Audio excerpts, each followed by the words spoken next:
Bismillahirrahmanirrahim. Assalamualaikum warahmatullahi wabarakatuh. Alhamdulillah.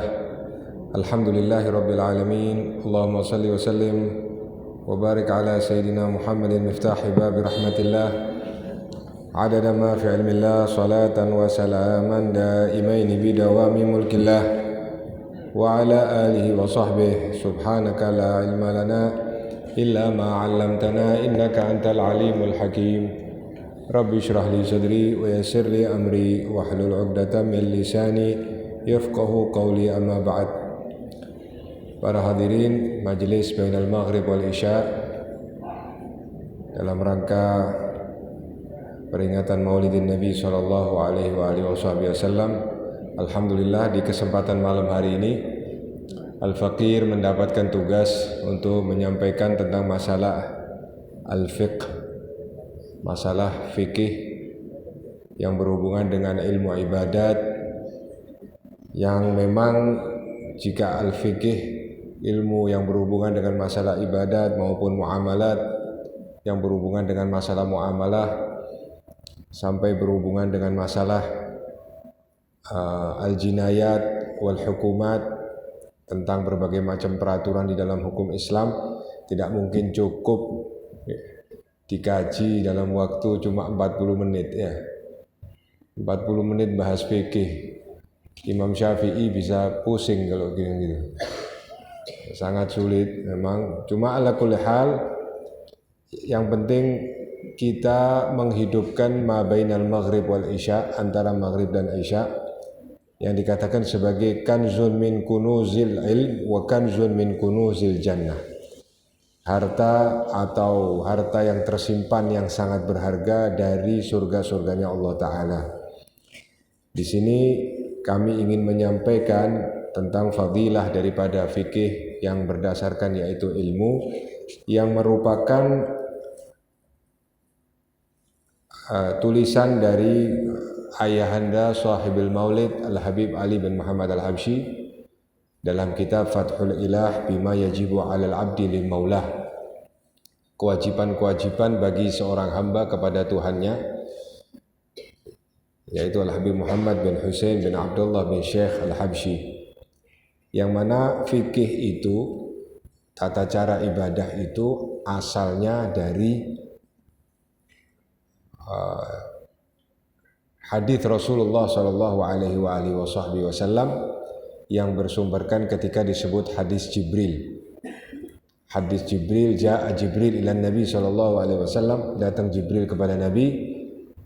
Ketika itu Jibril alaihi salam datang sebagai seseorang yang tidak dikenal. Syadidus sawadus sya'r, memiliki rambut yang sangat hitam, wa syadidul bayadul thawb, memiliki baju yang sangat putih. La yuthiru atharus safar, tidak terlihat bekas-bekas sebagai seorang yang perjalanan jauh, sebagai seorang musafir. Karena pada saat itu di sekeliling Nabi, kalau seorang musafir itu kelihatan pakaiannya lusuh. Ya, orang-orang sekitar Nabi itu saling kenal satu sama lain. Seperti kalau di Indonesia sini, di tempat kita ini kan orang di kampung banyak kenal. Tempatnya Pak Joko misalnya, Pak Joko RT pinten, mesti tahu semua ya. Tempatnya Pak Bambang, Pak Agung mesti tahu semua. Ya, jadi saling mengenal. Begitu juga karena di sana lingkungannya sangat satu sama lain saling mengenal, sehingga jika ada orang asing datang, maka mereka akan mengetahui bahwa ini adalah orang asing. Dengan satu, mereka tidak dikenal dan tampilannya berbeda. Biasanya mereka lusuh karena debu perjalanan di Biladul Arab, di kota-kota di negara-negara di wilayah Bilad Arab itu banyak berdebu. Tetapi yang datang ini orang bersih, bagus, nggak terlintas bekas sebagai seorang musafir, kemudian rambutnya sangat hitam, bajunya sangat putih, tidak ada debu yang nempel, tiba-tiba datang, kemudian datang langsung duduk di hadapan Rasul SAW dan meletakkan lutut orang tersebut dengan lututnya Nabi Muhammad SAW. Sahabat aja nggak berani melakukan itu. Tapi ini kok ada orang berani melakukan yang seperti itu. Tiba-tiba datang sehingga dikatakan ketika itu lutut orang tersebut bersentuhan dengan lututnya Nabi Muhammad Sallallahu Alaihi Wasallam dan kemudian meletakkan tangannya di paha Nabi Sallallahu Alaihi Wasallam. Seraya berkata, Ya Muhammad, akhbirni anil iman. Wahai Muhammad, berilah kabar atau berilah informasi kepadaku tentang apa itu iman. Kemudian Nabi menjelaskan antu'mina billah wa malaikatihi wa rusulihi wa kutubihi wa yaumil akhiri wa qada wa qadar minallahi ta'ala ila anqal. Kemudian Rasulullah menjelaskan bahwasanya engkau beriman itu adalah engkau beriman kepada Allah, kepada Rasul, kepada kitab, kepada malaikat, kepada hari kiamat dan kepada qada qadar ya Allah. Maka orang ini habis tanya seperti itu dijawab sama Nabi. Nabi menjawab, orang ini menjawab sodakta. Sudah tanya, kemudian membenarkan. Ini seperti orang ngetes. Ya. Dengan misalnya didatangi orang, ditanyai, Mas, Pancasila ini kunopo? Misalnya, oh Pancasila itu sila ada 5. 1 ketuhanan yang Maha Esa, 2 kemanusiaan. Sampai akhirnya setelah kita menyebutkan, orang ini bilang, oh sampean benar. Berarti kan ngetes kalau orang seperti itu. Nah ini sahabat tambah bingung. Ini orang datang tiba-tiba tanpa tedeng aling-aling tanya tentang iman. Kemudian tanya lagi tentang ya Muhammad akhbirni anil Islam. Wahai Muhammad, berilah kabar kepadaku tentang Islam. Anta syahada la ilaha illallah wa anna Muhammadar Rasulullah wa iqamis shalah wa ita'iz zakah wa sahajjal bait wa shaum Ramadan wa hajjal bait man istata'a ilaihim sabila. Nabi mengatakan engkau berislam itu adalah engkau bersyahadat, sholat, puasa, zakat dan berhaji. Sodakta, benar engkau ya Muhammad. Tambah bingung sahabat. Kemudian ya Muhammad akhbirni anil ihsan. Wahai Muhammad, berilah kabar kepadaku, informasi kepadaku tentang ihsan. Nabi Muhammad menjawab, anta abudullah ka'annaka tara fa illam takun tara fa innahu yarak. Engkau beribadah kepada Allah seakan-akan engkau melihat Allah, dan engkau jika tidak dapat engkau seakan-akan dan pasti Allah sedang melihatmu. Qala sadaqta. Kemudian yang keempat disebutkan mata sa'ah. Kapan itu? Akhbirni anis sa'ah. Berilah kabar kepadaku ya Muhammad tentang kapan itu as-sa'ah. Sa'ah di sini waktunya waktu. Waktu maksudnya kiamat. Maka untuk pertanyaan yang keempat ini Rasulullah tidak menjawab kecuali sesungguhnya yang ditanya tidak lebih tahu daripada yang bertanya. Artinya Rasulullah pun juga tidak tahu kapan itu kiamat akan datang. Kemudian orang tersebut tanya, kalau gitu berilah tanda-tanda kepada kami tentang kapan itu kiamat. Kemudian Rasulullah menyebutkan di antaranya banyak sekali orang yang tidak memakai alas kaki, mereka meninggi-ninggikan bangunan, banyak sekali majikan yang lahir dari para budak-budaknya. Nah itu keterangannya sangat panjang. Nah intinya dari hadis Rasulullah SAW ini yang menyatakan tentang iman, Islam, ihsan dan as-sa'ah, tentang kiamat, ini disebut hadis arkanuddin, rukun agama. Ada arkanul iman, ada arkanul Islam, ada arkanul ihsan. Nah yang keempat ini juga ada. Ya. Sebagian ulama dahulu menyebutkan arkanuddin itu rukun agama itu 3. Iman, Islam, ihsan. Tapi ulama al-mu'asarah terutama yang dibawakan oleh seorang mufakkir Islami saat ini, yaitu Al-Habib Al-Imam Al-Allamah Abu Bakar Adni bin Ali Al-Mashhur, ya, seorang ulama besar mufakkir Islam di kota Tarim di Hadramut sana. Beliau menyebutkan rukun agama itu ada 4. Iman, Islam, ihsan. Ditambah lagi tentang yaitu masalah pengetahuan tentang datangnya hari kiamat. Makanya ada sebut fikih keimanan, fikih dalam Islam, fikih dalam ihsan, dan fikih yang keempat fikih tahawulat, fikih perubahan zaman. Fikih perubahan zaman itu yang berbicara tentang perubahan zaman dari waktu ke waktu, dari mulai sejak wafatnya Nabi besar Muhammad SAW sampai datangnya hari kiamat. Beliau punya buku banyak sekali, di antaranya tulisan beliau Al-Habib Abu Bakar Al-Adni ini di antaranya menjadi bahan perbincangan ketika beliau menulis, kalau tidak salah di tahun 1900-an, 1990 sekian, beliau sudah menulis tentang akan datangnya wabah yang disebut virus corona. Itu kalau saudara ikhwan melihat, Bapak Ibu sekalian melihat di YouTube itu banyak asatid yang membahas masalah itu. Tulisan beliau membahas sampai menyebut al-virus al-corona. Padahal masih 20 tahun lagi di buku beliau. Nah, ini karena memang fikih tahawulat itu fikih yang dibahas, yang dipelajari berdasarkan hadis-hadis Rasulullah SAW untuk mengetahui bagaimana perubahan zaman sampai terjadinya kiamah atau al-kiamatul kubra bagi manusia saat itu. Kita kembali kepada bab masalah fikih dalam yang kajian kita malam ini. Nah, di dalam kajian fikih itu bermuara pada arkanul Islam, rukun Islam. Karena di situ membahas tentang tata cara bagaimana seseorang setelah dia berikrar kepada Allah Subhanahu wa taala, kemudian dia diminta untuk mulai melakukan seluruh perintah-perintah dari rukun Islam tersebut, yaitu salat. Kemudian apa? Kemudian puasa, salat, zakat, puasa, haji, dia suruh melakukan. Ketika seseorang dia berikrar asyhadu an la ilaha illallah wa asyhadu anna muhammadar rasulullah, maka wajib bagi dia untuk ketika datang waktu salat untuk dia salat. Misal seseorang dia masuk ke dalam agama Islam jam 11 siang.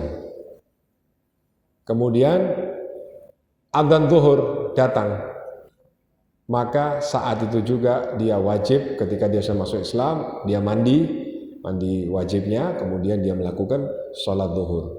Nah, kewajibannya dia terhadap sholat zuhur apa? Yang pertama, dia wajib untuk belajar sholat zuhur. Sholat asarnya belum wajib belajar dia.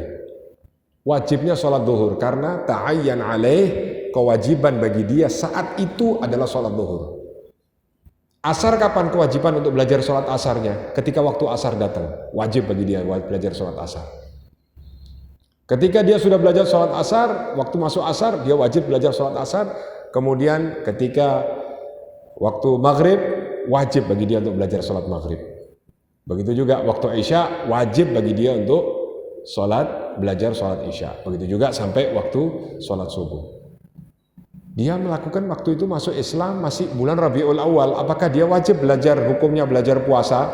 Belum wajib. Kapan dia wajib melakukan belajar masalah bab puasa? Ketika mau masuk bulan Ramadan, wajib dia belajar hukum masalah puasa. Kalau dia tidak belajar ilmu puasa sehingga datang masuknya bulan Ramadan, dia berpuasa sesuai dengan akalnya, sesuai dengan hawa nafsunya tanpa ilmu. Wa kullu man bi ghairi ilmin ya'maluhu a'maluhu mardudatun la tuqbalu, katanya Sahibuz Zubat. Setiap sesuatu amal perbuatan yang tidak didasari ilmu, maka amal perbuatan tersebut ditolak sama Allah, tidak akan diterima oleh Allah Subhanahu wa taala. Wajib dia untuk salat atau belajar puasa ketika akan masuk bulan puasa. Ketika dia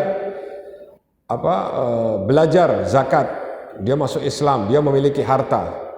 Kapan dia wajib belajar zakat?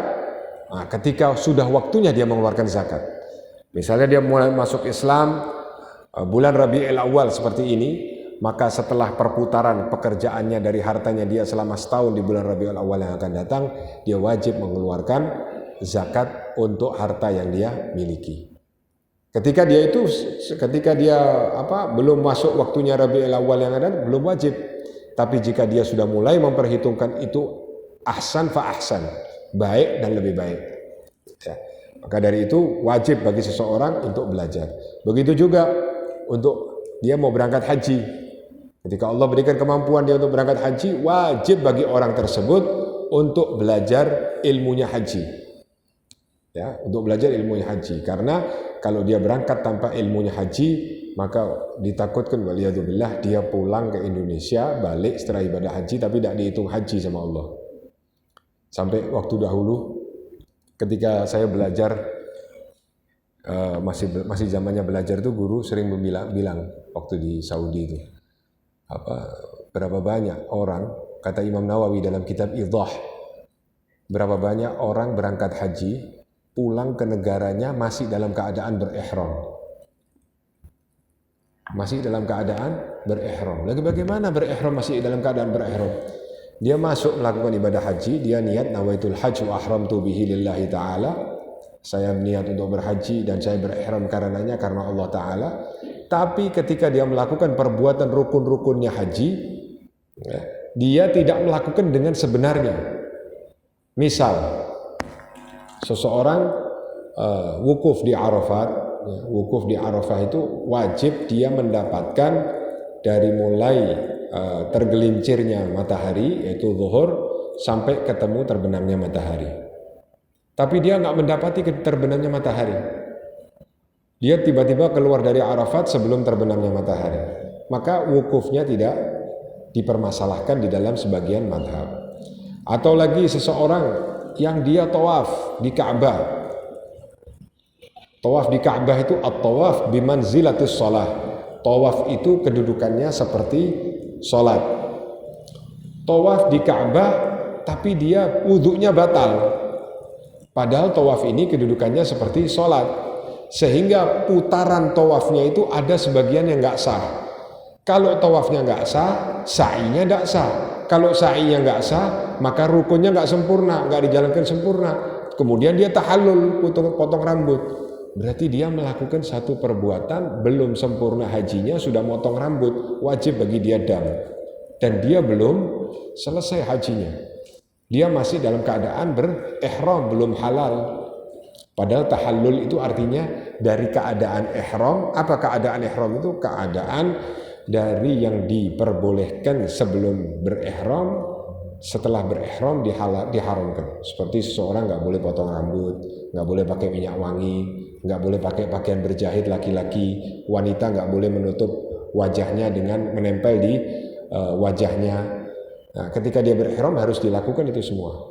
Tapi begitu orang kepingin menghalalkan dirinya dengan dia memotong rambut, atau jika dia sudah bersuami istri, dia berhubungan dengan istrinya padahal dia dalam keadaan ihram.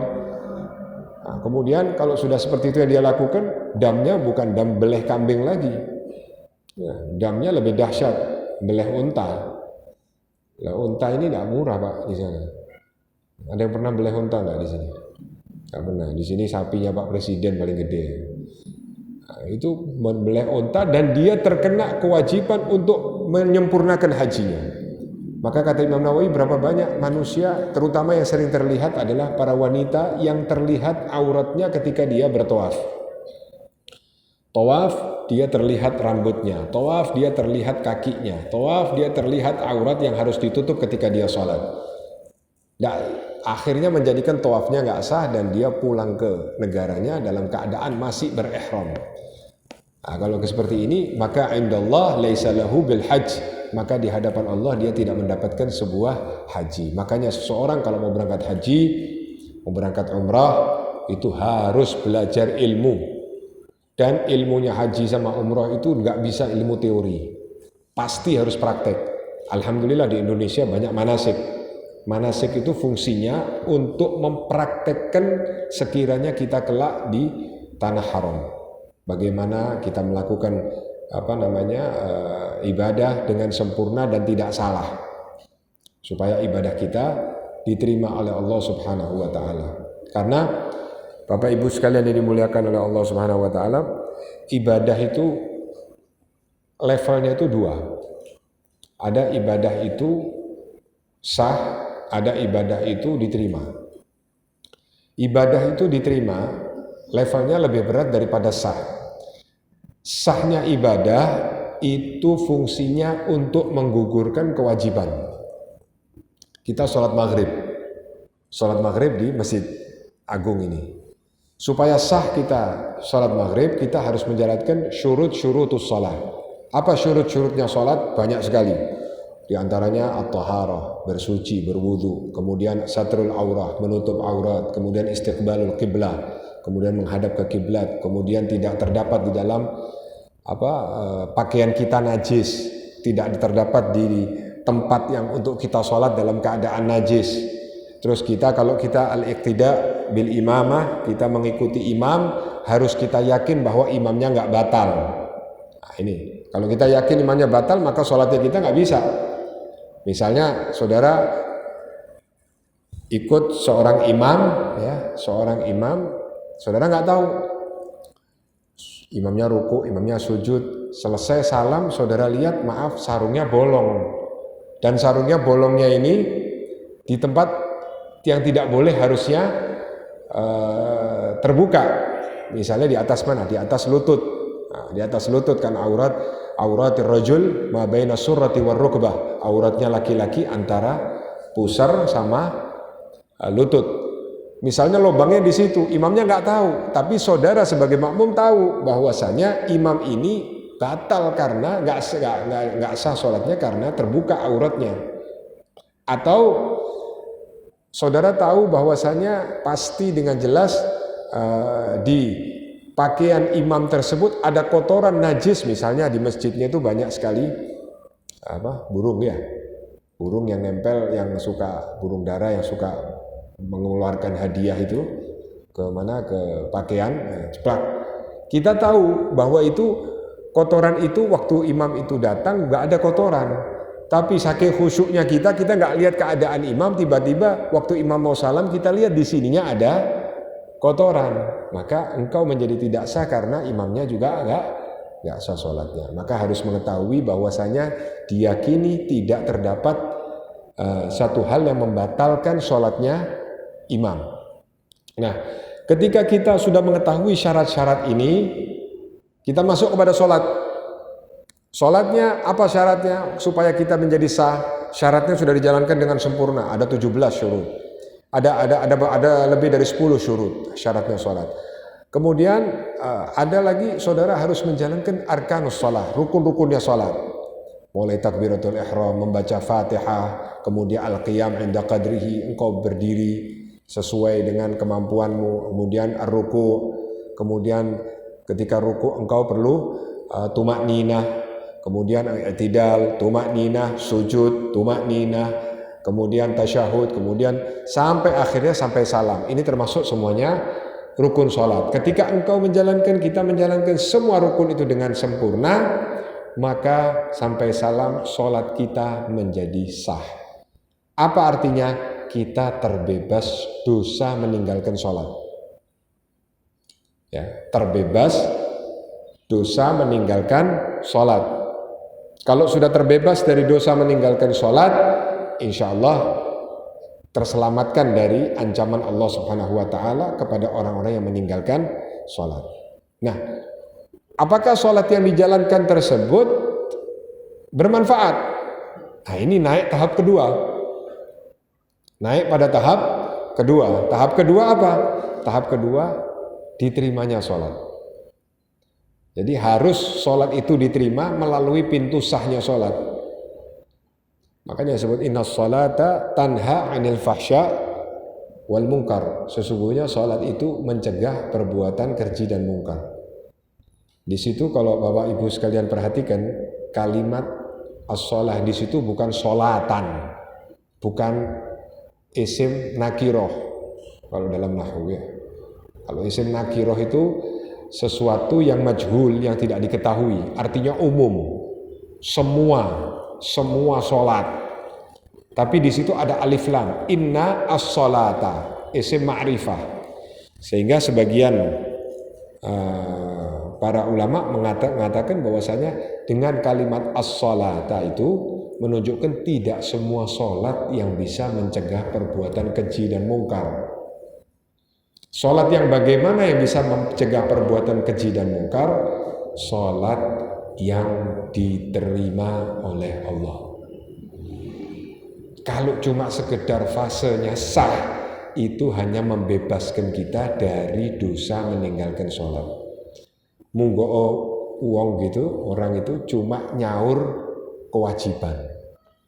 Tapi untuk mendapatkan keuntungan dari kewajiban tersebut belum tentu dapat kecuali engkau sah sholatmu. Nah, sahnya sholat, diterimanya sholat itu fasenya lebih tinggi. Nah, disitulah masuk pada yang namanya ilmu tasawuf.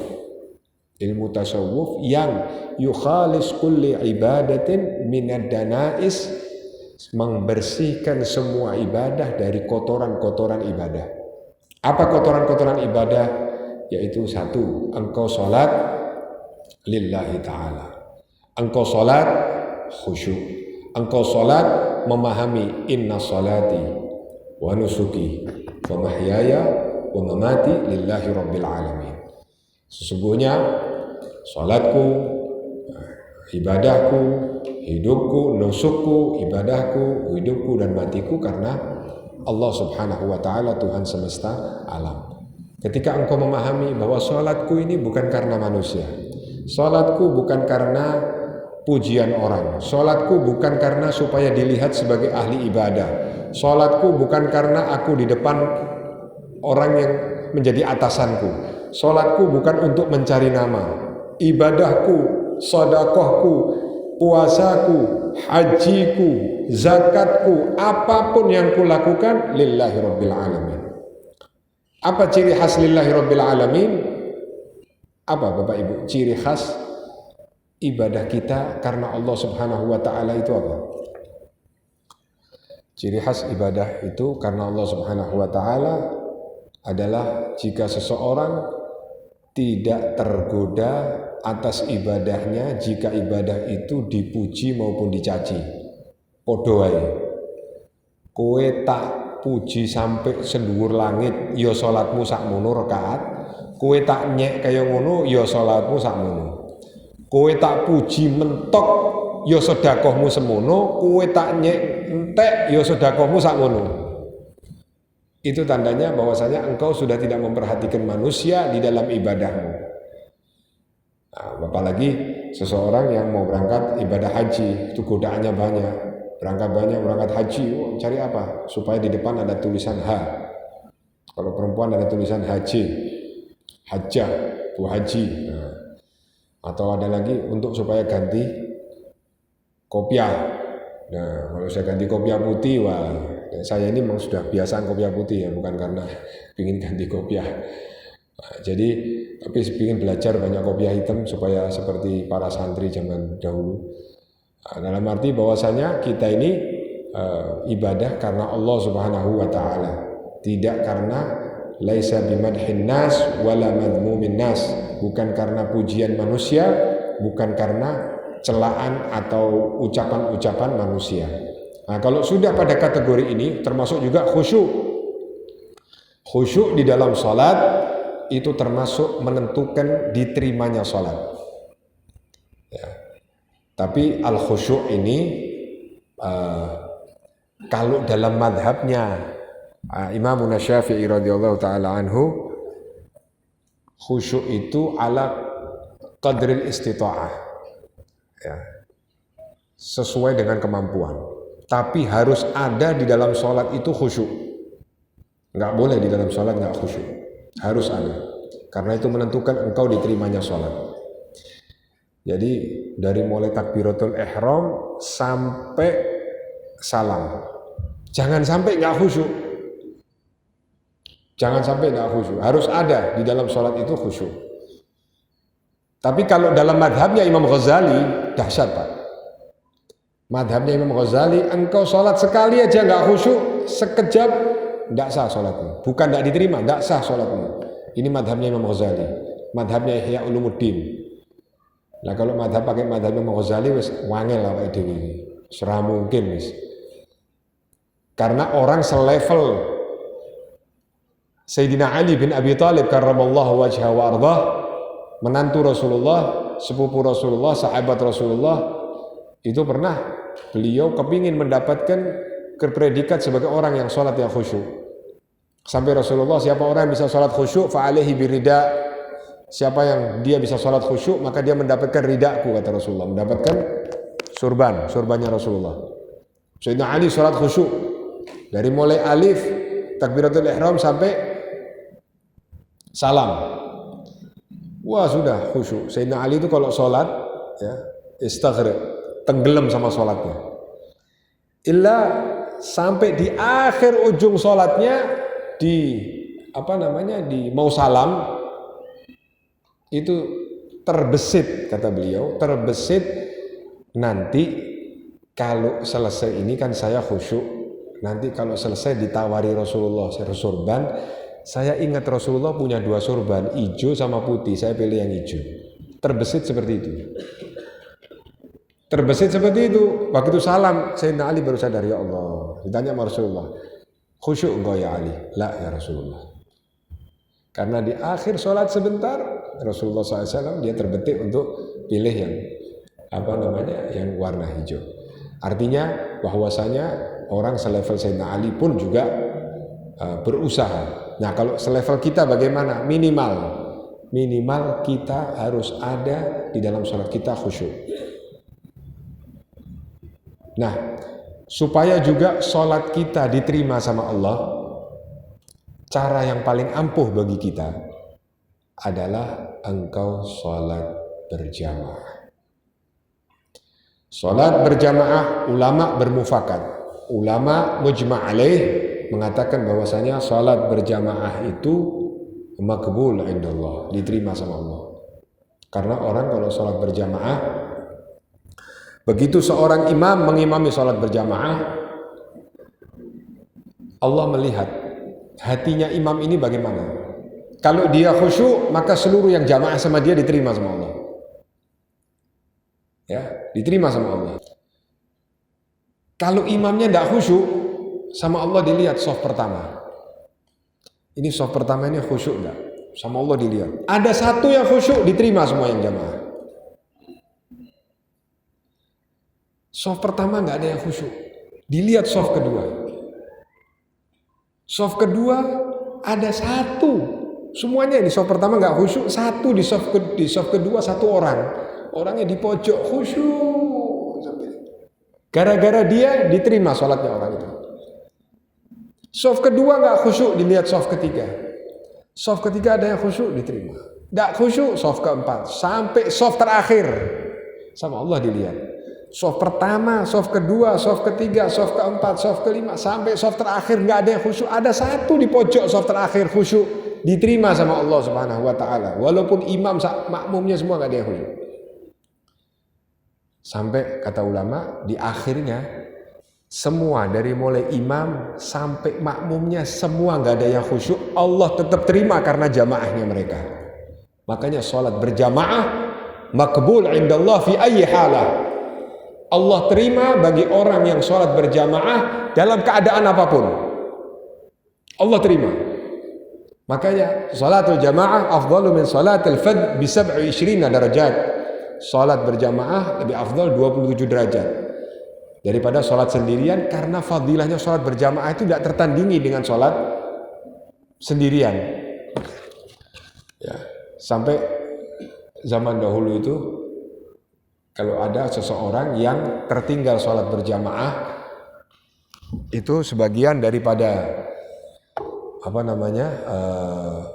murid-murid atau orang-orang di sekitar itu bertakziah. Kalau sini kan takziah kalau orang meninggal. Kalau di sana di zaman dahulu itu ada di para ulama-ulama dahulu, orang yang ketinggalan sholat berjamaah itu ditakziahi. Karena apa? Ketinggalan fadilah 27 derajat. Pernah sampai ada satu cerita, ada seorang murid, dia ketinggalan sholat berjamaah sama gurunya, ketiduran, capek, ketiduran dia. Akhirnya dia terbangun, gelo dia, kehilangan fadilah 27 derajat. Kemudian dia mengqadha karena ketinggalan itu, sholat yang ketinggalan jamaahnya diqadha 27 kali sholat yang ketinggalan itu, supaya dia mendapatkan 27 derajat. Selesai mengqadha, dia sekali waktu dia tidur mimpi melihat orang-orang yang begitu banyak mendapatkan fadilah hadiah yang besar dari satu pembagian hadiah, dia mau mendapatkan hadiah nggak dapat. Ditanya, kenapa saya nggak bisa dapat hadiah, kok orang-orang itu bisa dapat hadiah? Dijawab, orang-orang itu dia biasa melakukan jamaah sedangkan kau ketinggalan jamaah saat itu. Loh, tapi saya sudah mengqadha 27 kali. Tetap nggak bisa menandingi fadilahnya sholat berjamaah yang dilakukan oleh umat Nabi besar Muhammad SAW. Maka fadilah sholat berjamaah itu sangat besar, diantaranya menjadikan seseorang untuk diterima sholatnya oleh Allah Subhanahu wa Ta'ala. Bahkan lebih dahsyat lagi, siapa orang yang menjaga sholat berjamaahnya 40 hari di sofil awal, di sof yang pertama, maka Allah akan lepaskan darinya sifatun nifaq, sifat munafik. Allah akan lepaskan dari orang tersebut sifat munafik. Tantangan sholat 40 hari di sofil awal ini, ya, kalau mau dicoba bisa dilakukan bagi kita supaya kita bisa terbebas dari Allah, dari sifat munafik yang diberikan oleh Allah Subhanahu wa Ta'ala jika seseorang mau melakukannya. Kemudian bahwasanya sholat yang dilakukan oleh manusia bisa mencegah perbuatan keji dan mungkar kalau sholat itu diterima oleh Allah Subhanahu wa Ta'ala dan sholat itu mendapatkan pahala. Kalau seseorang hanya sekedar terbebas dari dosa meninggalkan sholat, itu hanya seperti orang membayar hutangnya.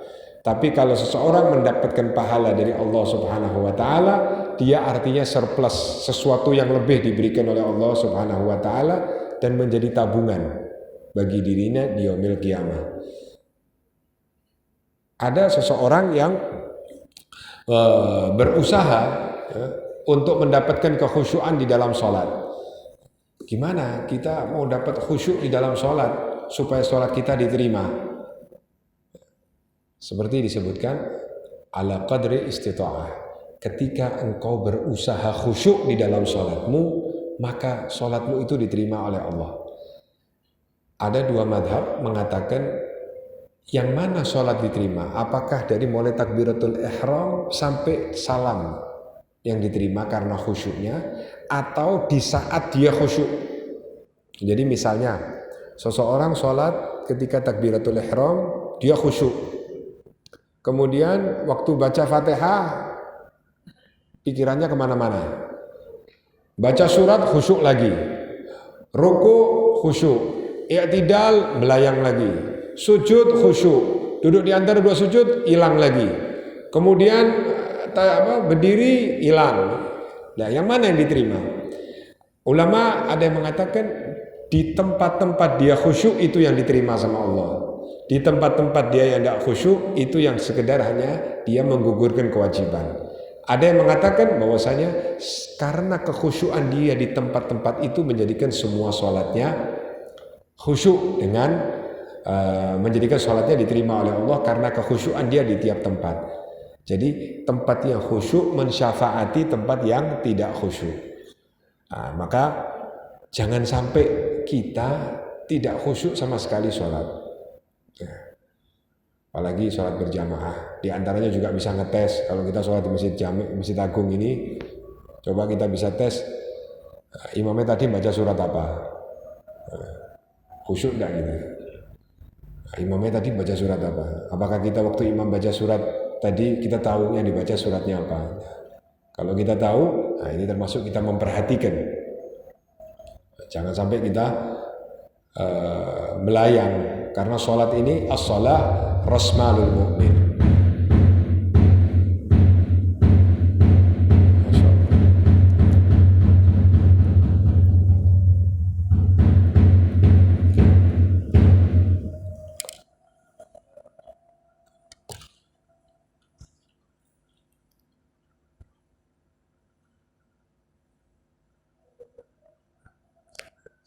Ya. Ya, sebagai penutup, memang waktunya kalau bahas fikih memang sangat, ya biasanya halakoh tahunan ya, Ini halakoh spesial bulan Maulid. Insyaallah al-qalilul barakah, sedikit tapi keberkahan insyaallah ya. Mudah-mudahan insyaallah keberkahan majelis ini Allah limpahkan kepada kita. Allah jadikan kita bertambah lebih giat ibadah kita kepada Allah. Allah jadikan kita lebih khusyuk. Allah jadikan kita lebih mudah dalam beribadah kepada Allah. Allah tambahkan ilmu kita. Allah tambahkan nafahat dari Allah Subhanahu wa taala. Allah selesaikan masalah-masalah kita, masalah duniawi, masalah ukhrawi. Allah jadikan semua ibadah kita diterima oleh Allah Subhanahu wa taala ma'al ikhlas, dengan keikhlasan, dengan pengertian, dengan ilmu yang diberikan oleh Allah Subhanahu wa taala. Wa sallallahu ala sayyidina Muhammadin wa ala alihi wa sahbihi wasallam ala hadhihi niyyah wa ala kulli niyatin salihah jami'ah syamila dhahira fid dunya wal akhirah wa ala man wa aslafuna salih wa ala man wa al imam al habib Muhammad bin Husain al-Habsyi wa ila hadratin nabi al-Fatihah. A'udzu billahi minasyaitonir rajim. Bismillahirrahmanirrahim. Alhamdulillahirabbil alamin arrahmanirrahim maliki yaumiddin iyyaka na'budu wa nasta'in ihdinas siratal mustaqim siratal ladzina an'amta 'alaihim ghairil maghdubi 'alaihim waladdallin amin. Rabbana taqabbal minna innaka antas samiul 'alim wa tub 'alaina tawwabur rahim birahmatika ya arhamar rahimin. Shallallahu ala sayyidina Muhammad wa ala alihi wasallam. Alhamdulillahirabbil alamin. Lebih kurangnya saya mohon maaf. Wabillahi taufiq wal hidayah. Assalamualaikum warahmatullahi wabarakatuh.